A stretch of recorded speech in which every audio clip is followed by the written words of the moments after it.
तर आता टाईम झाला आहे 2:14 आणि एक्झॅक्टली मी आता त्या पॉईंटला आहे. दुःखामुळे तुम्हाला काही दिसणार नाही आणि मला ही चालत राहावं लागेल. मी आता त्या पॉईंटला आहे जिथनं कुरवांडी घाटाची सुरुवात होते.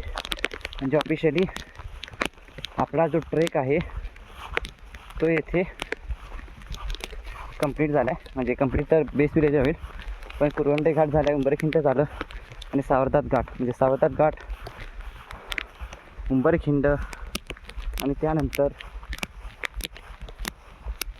कुर्डे घाट, हे तिन्ही आपले पॉईंट होते आजच्या ट्रेकचे, ते झालेत.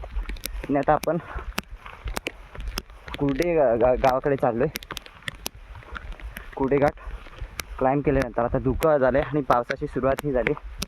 एकदम योग्य वेळी झाली पावसाची सुरुवात आणि धुक्याची. तर जोरदार पाऊस आला तर मजा येऊन जाईल, कारण आता आंघोळ करून घेऊ. कुर्डे घाट सोडून असं थकव्याने शरीर बदलं होतं, आता स्वच्छ होऊन जाईल ते, घामाने शरीर बदलं होतं ते. आणि तर घंटात धुकं असं आहे. सो मस्त होता ट्रेक.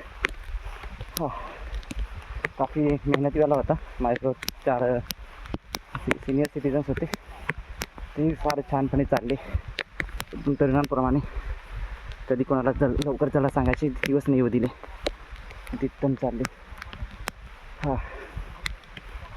एकदम खूप चांगले चालले सगळे.